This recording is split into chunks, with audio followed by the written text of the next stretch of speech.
আমার ডাক নাম কেউ রাখেনি, রাখা নামেও কেউ ডাকেনি। মায়ের কোলে খোকা ছিলাম, আমার সেটা মনে নেই। বাবা কোন নামে ডাকতো তাও ঠিক জানা নেই। ৮৮তে বন্যা হলো, সেই জলে সব ভেসে গেল। ডায়রিয়াতে মা বাপ মরল, কপাল আমার তখনই পড়ল। অনাথ শিশু বলে বলে পাড়ার বুড়ো ভিক্ষে করত, সেই নামটা পুঁজি করে লোকটা মুখের ভাত জোগাতো। একদিন লোকটা মরে গেল, না মরলে কি ক্ষতি হতো। বছর ৩-৪ কেটে গেল, তারপর আমায় পালক দিল, আদর নামে তারা ডাকলো, সাদরেই আমার সময় কাটল। পালক পিতার মৃত্যু হলো, কপাল আমার আবার পড়ল। সয় সম্পত্তি সকল নিয়া পালক মা বিয়া বসল।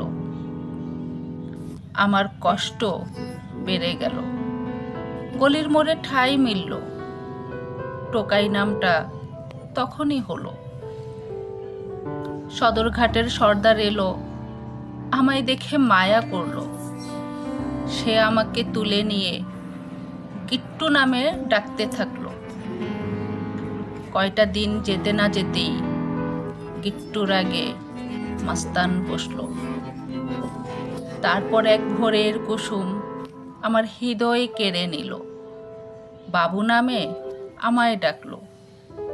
মনটা আমার বিভোর হলো, হঠাৎ দেখি সেও হারালো। আমার কুসুম সংসারী হলো। হৃদয় জুড়ে জখম নিয়ে তাল বেতালে সময় কাটলো। পুরো জীবন কাটিয়ে দেখি বাবু নামটাই মধুর ছিল। নিজেকে এখন প্রশ্ন করি, নামগুলো কেন দুঃখ দিল?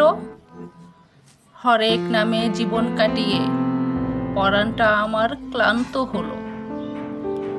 দুঃখে যাদের জীবন গড়া, মানুষ তাদের দুঃখী কয়।